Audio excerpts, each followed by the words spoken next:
So here we are, it's the Sam Wraps Uncut first podcast, and what better person to have as number one is the Cockroach, Ryan Barrett. Now, this will probably be off the hook, laughs, jokes, but, you know, we're here to find out about Ryan and what makes the Cockroach tick. So, Ryan, let's have a bit of background, about yourself. So I joined the Royal Marines when I was 16 after playing rugby. I was playing rugby professional for Northampton Saints at 15 years old, playing in the under-21s in their academy set up. But I always wanted to join the Royal Marines. I got myself in the Royal Marines, was in there for about 3 years, got kicked out for violence under the condition that I had to have 10 years with no more convictions for violence to be able to rejoin, which seemed an impossible task at the time. And it proved to nearly be an impossible task, because in the end, when I managed to rejoin, I'd been boxing then, so I'd been down to Chris Eubank's gym, Ronnie Davis's gym. They wanted to sign me pro because I'd been doing well then as an amateur. I'd been pretty much knocking anyone out that I faced, or getting bashed up myself. It was one of them. I either won by knockout or got battered, because I hadn't really started to learn about boxing really. Because I was such a big, strong physical unit and so aggressive, I pretty much stopped everybody just off that. But when I managed to rejoin in 2011, I had 3 consecutive court cases, and then when I got in training, I had two in there as well. So basically, the stars had to align for me to pass out as a Royal Marine, and then I managed to get rid of all those cases. And then in King Squad, I knocked two of the training team out on my King Squad pass out, and then when I was getting arrested, knocked 3 police out as well. So, oh my day! So quite a colourful.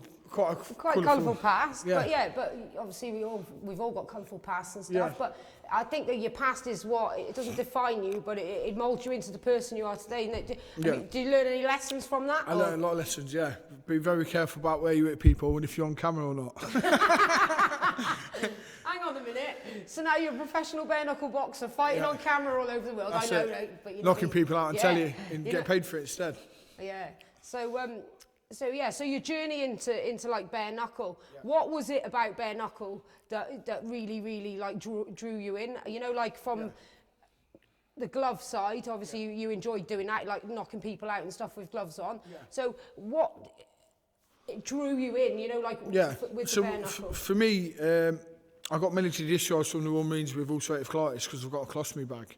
So I was laid in hospital, and I came across Eric Alton. It was this interview we had where he had some teeth, saying he was using dead people's teeth, rattling him in a thing, and I thought, who the fuck's this guy? So I had a look, and then I remember watching Ricky Nelder here. I watched Anthony Holmes versus Mason Shaw. So I thought, right, let's look who's British champion at my weight class. And I looked and thought, for fuck's sake, the two people who'd be my weight, I think would beat me. But I just thought, I won't be able to fight gloved with a colostomy bag. So this bare knuckles where I'm going to go. And I rang my dad and said, listen, I don't believe there's anybody, if I land a punch with no glove on, there's not anyone who'll still be standing. And I pretty much proved that right. Yeah. So obviously in your bare knuckle fighting, like you said, you are always the aggressor, aren't you? Yeah. And I tell you, like I've worked with you now since the Lockdown 1 show, and like your mindset every time I see you has never changed. You're just an angry little cockroach. Yeah, that's it. You know, you're just ready to go in and kill everyone. Yeah, that's the thing with me. With fighting, I've never really cared if I live or die, one moment to the next, and that's never as true as when I get in a fight. I just look and just think it's you or me, and either way, win-win. Yeah. I ain't got to go work tomorrow. I know you love the aggression and stuff like that, but how, you know, like obviously we're in a ring now with rules and there's a rule set and it's controlled and stuff. How do you control that aggression, you know, like so you stick to the rules? Because, you know, I know myself, you know, like when I go into fight mode, there's nothing, I see red and that's it. Yeah. So is that something that you can train outside, or, you know, like when you're training? Not really. And for me, there's always like a fudge factor. There's always a fudge factor with me where, with my coach, where I can get in the ring and he can look at me and think, Ryan, rational thoughts left the building.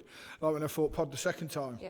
And then that's why the fight against Kev was so important, because I had to get in and do what you said, adhere to the things we worked on and not just let myself run away with myself. Because if I do that, it's a switch that's flipped, and it world-class, elite-level bare-knuckle boxing, I'm not going to win like that. No. And I learnt that the hard way against Pod the second time. Control, didn't you? Do you know what I mean? And got myself knocked out. Yeah, I watched you during that fight. Yeah, you were like, dropping your hands, and you could tell that you weren't in that mode. Weren't me at all. You switched off and just saw red, and then just went bang, and then you got caught and you got knocked out. It took about 10 unanswered shots, which is not like me at all. I'm very evasive. I very, very rarely get caught. Yeah. So how do you deal with, as a fighter, obviously the loss? How did you deal with that loss? I had to look at that and think, right, at what point did I check out? And it was at the end of the walkout. And I remember I had to take it all the way back, which is very difficult to do. You know what I mean? Some people would happily be, I'm a runner-up, I'm second in the world. Some people are happy with that. I'm not, and that's why I'm back now, because I think I want to be world champion, and whoever's got the belt, I believe I can beat. Yeah. If I'm right on the night, there's not anyone I can't knock out. I know it. Yeah, like I say, I saw you. Obviously, I was ringside for that fight, and I thought, God, that wasn't right, and something wasn't right here. Yeah. I knew straight away that you weren't switched on, and you were, like you say, you were just taking shots that you wouldn't have taken. I'd never normally take. No, I think any normal man won't be able to take, and I can because I'm very robust, and I've not took a lot. I hardly took any damage in my bare knuckle career. Yeah. I've had 11 fights. I don't really take many shots because I'm evasive. I get people to do what I want to do because I'm so aggressive. I press A, they go to B, and then they get knocked out at C. Yeah, no. So like in the lead up to your training regime, talk us through your training regime and what you do differently, you think, to other bare knuckle boxers, and what makes you at the level that you are today. I don't know. I just think we look at boxing as a way to get people to react a certain way and make it look more as the better schooled boxer someone is, the more prescribed their responses are. So I can feint down. If their hands don't go up and they don't move backward, their feet are planted and they get knocked out. You know where you're going, yeah. And I've done that a few times.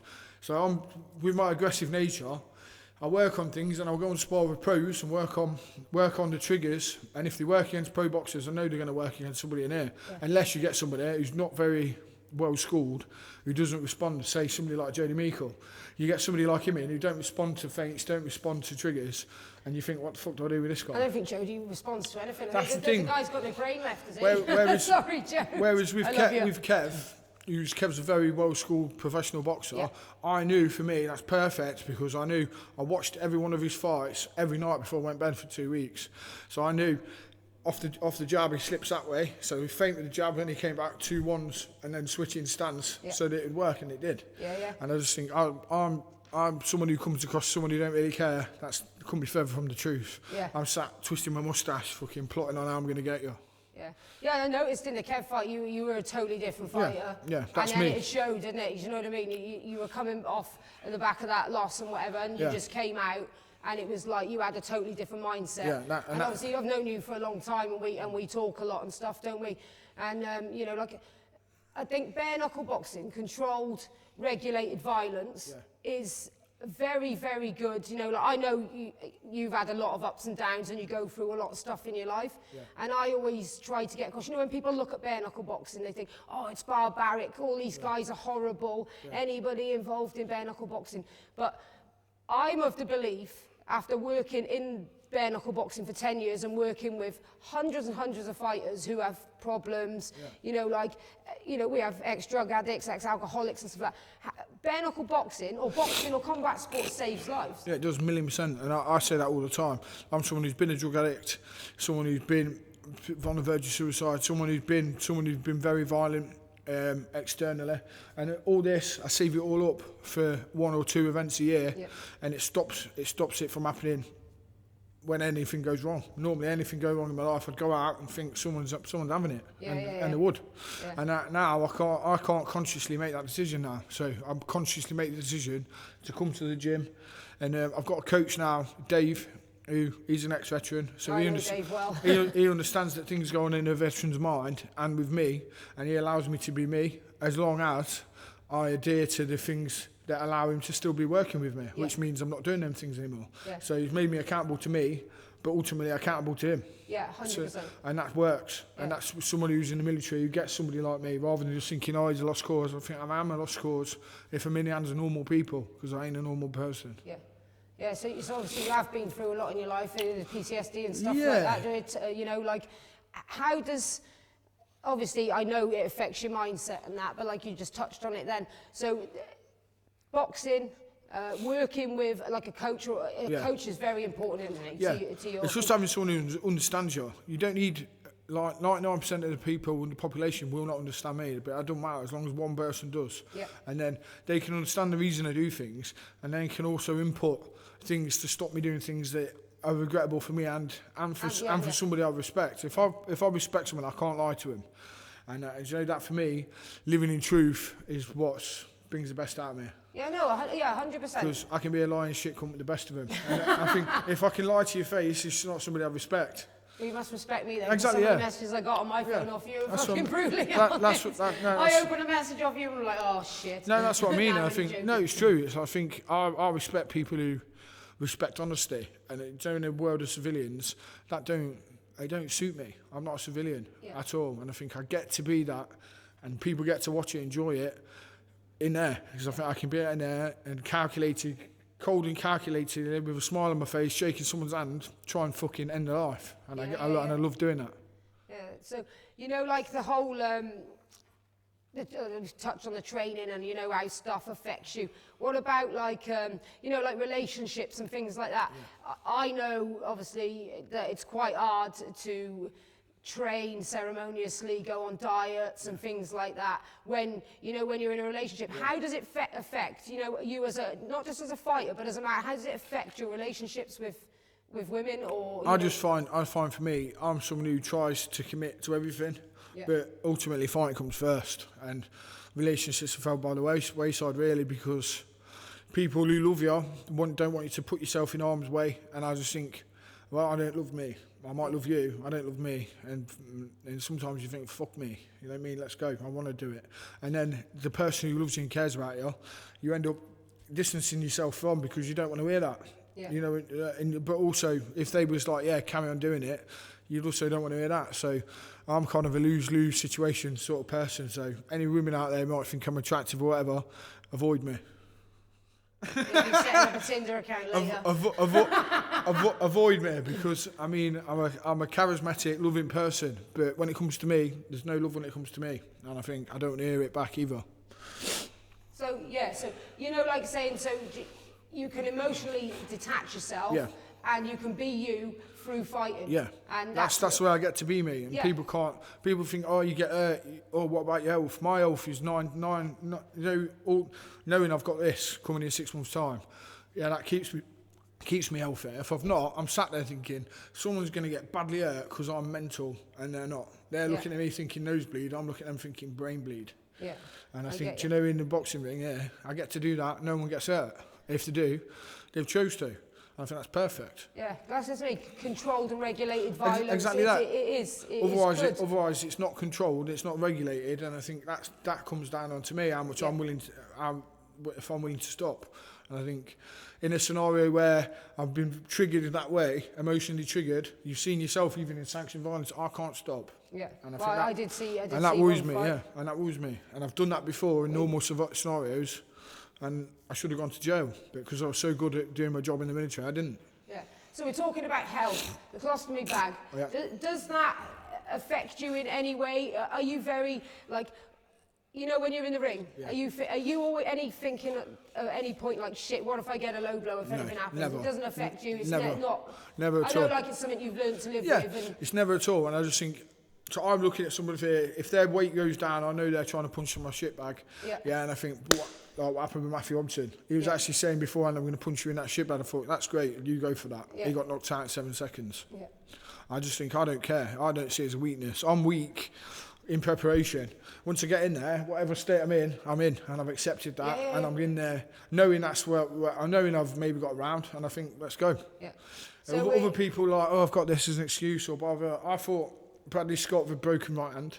I didn't give a fuck. I'm there to fight. Yeah, I went mad, remember? I'm there to fight, yeah, when you wrap fans. I'm there to, whatever state I'm in, I'm there.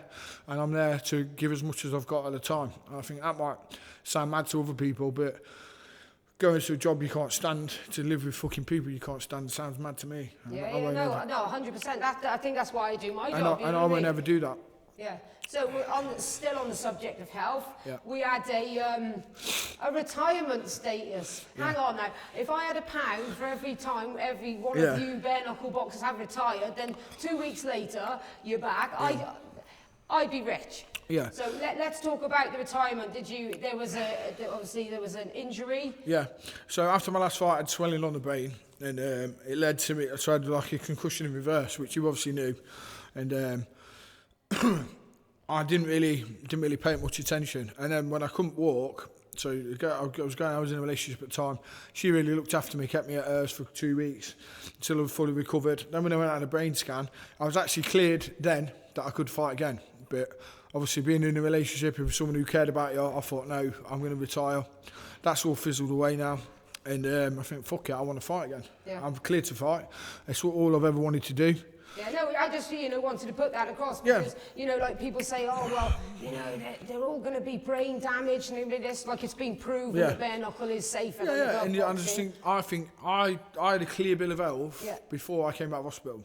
You know what people are like, though. Yeah, no bleed on the brain, no swelling on the brain. And I came out and I didn't tell anybody because I thought I'm going to retire and leave it at that. Yeah. But I got that. I stayed in hospital so I could come back. Yeah. And I'm surprised you found a brain, actually. Yeah, obviously the partner as is at the time, she seen me not being able to walk and everything, and she really didn't want me to do it again, which is totally understandable. Yeah. We're not together now, so it's fucking full steam of go. Let's go. Game on again. Exactly. Yeah.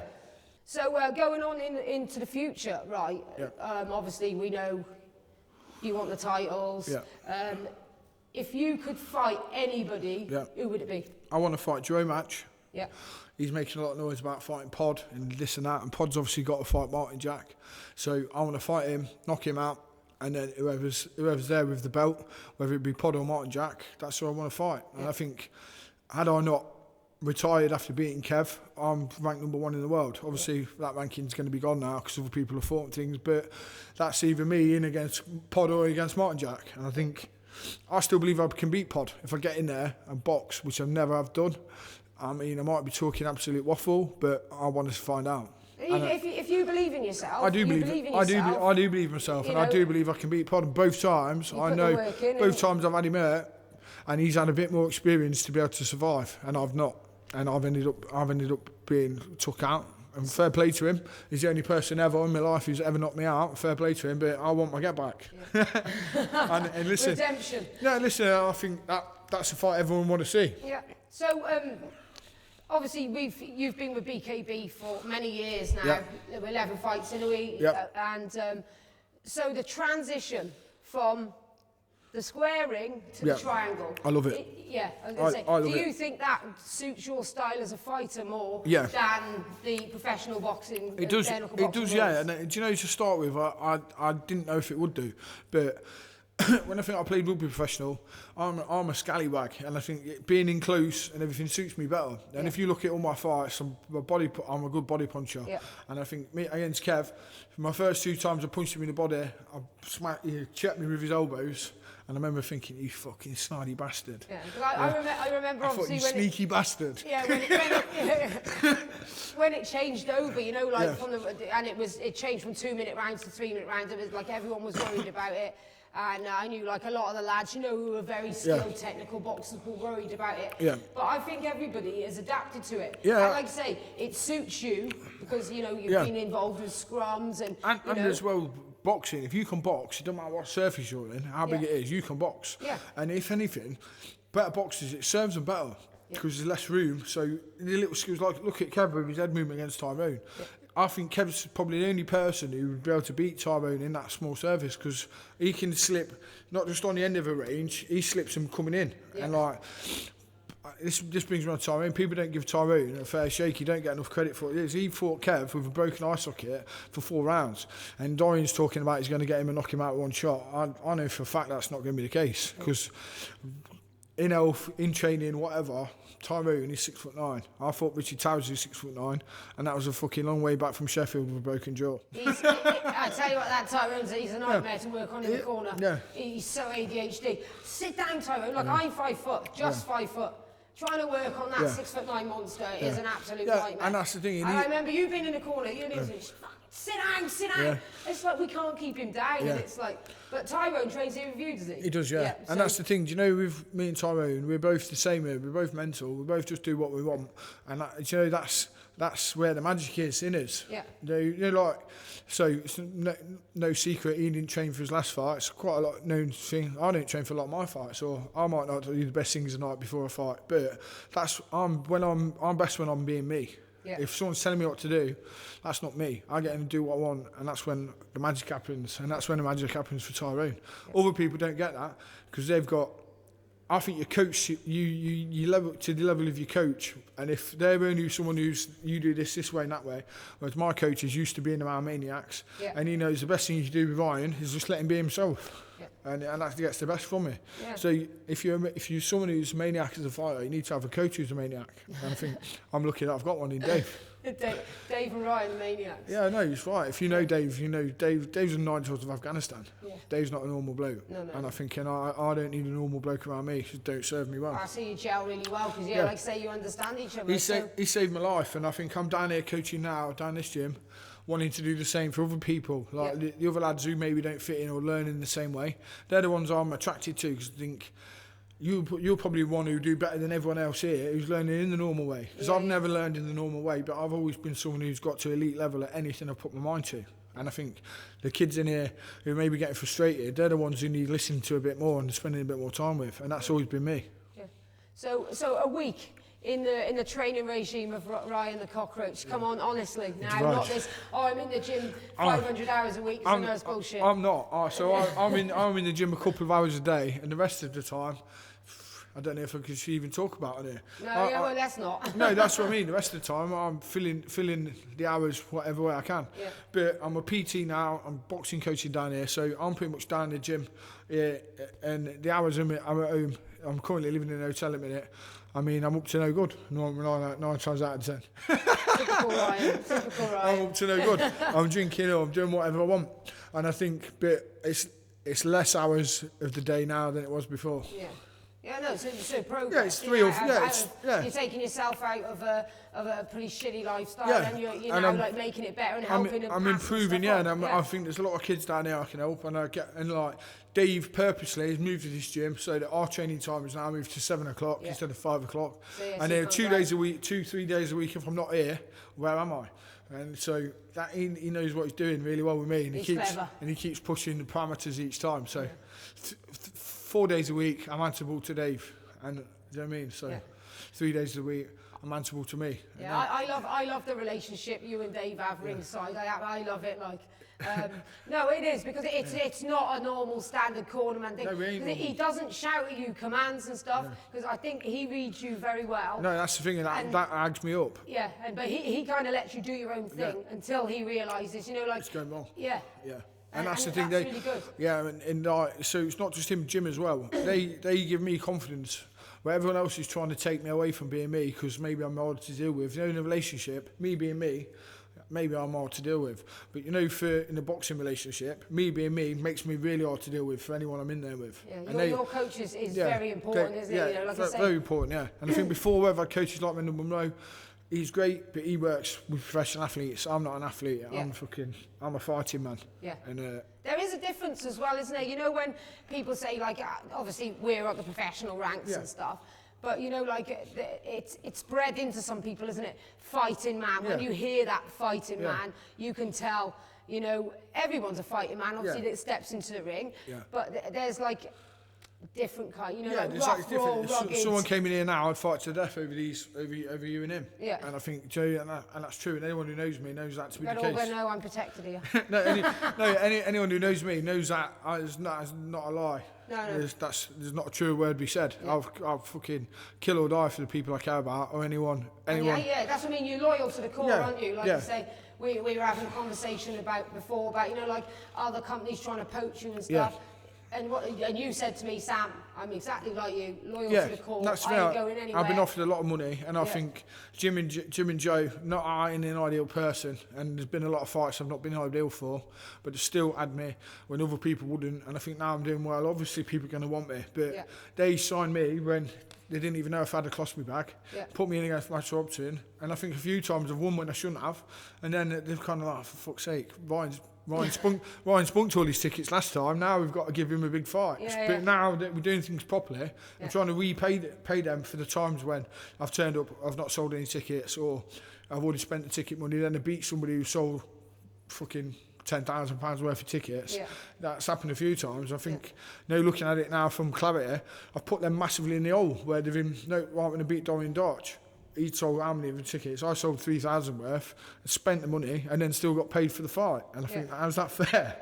And I think I'm trying to repay that now by doing everything in the right way. I think what they do is that they do like to look after people, don't they? And Yeah, and I think I've been somebody who's probably been a thorn in the side a lot of times, but I can fight. You're a thorn in everyone's bloody side. Exactly that. But people who are good at this ain't good at everything else. I think I'm good at it when I get in there. I'm bad at everything else. So you have to make allowances for that. So have we got a date for the next fight? No, not yet. So at the minute, they want to. Who are you wanting? At a jury match. Yeah. Jury match I'd like to fight, because I think that'd be exciting for everybody. Styles that everyone would like, and I think it's someone I don't know. I've been ringside for a lot of Jerome's fights. I'm telling you, he just comes out, doesn't he? Like and a rodeo bull out of the gate. And that's great for me. And that's what I mean. I just don't like as well. Like, I think Dan's up a well aired with everybody. I don't like how he's been talking shit about Dan. I think I'll smash your face in, and then we'll see who comes out on top there, and then I'll try and smash their face in, whoever that is. Yeah. So that's what it. Yeah, that's what I want. Yeah. That's what he wants. Joe, Jim, Mike, Mel, whoever. I think as well that's something everyone will want to see. Yeah. Because we're both the same. Yeah. We're coming, and whoever goes first goes. Yeah. I think his last fight against Cody East, what a fight. Yeah. I think I want to be involved in fights like that. Oh my God. That's the sort of fight I want to be in. I think mine and Kev's fight don't get really enough credit. Yeah. That was a mad fight, brutal, horrible fight. Yeah, that was brutal. I was in the corner for Kev, sorry. Yeah, brutal fight. And Kev like, well, we both didn't know if we were going to fight after it again, because it was fucking horrible when we were in there. Yeah, there was some I was well glad when it was over. I was well glad when he didn't get up. For that. But yeah, they're the sort of fights I want to be in. Yeah. And the triangle provides it. Yeah. So if you can fight and you want to fight, there's something there. And if you don't get in with me. Yeah, you heard it here. Yeah.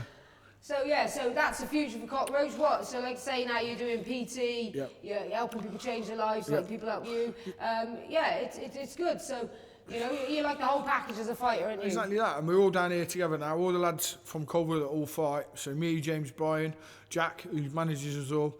We're all down here fighting out one place, trying to put a fucking shithole town from like Colville on the map.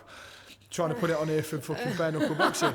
It's not an ideal town, Colville, but one thing about it I'll say is anyone from Colville can fight. Mind you, Leicester is pretty good. It's famous. Remember that, like some of the first bare knuckle boxing matches were held we're in from Leicester, there. Yeah, Leicester's only world champion, Chris Barrett. He's one of my coaches. Yeah.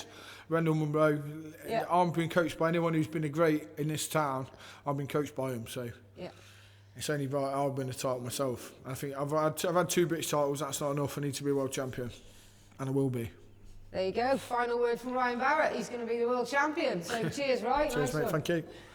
Oh, first podcast. Done. Yeah, Sam Wraps Uncut. Sam Wraps Uncut and the Cockroach. Take one.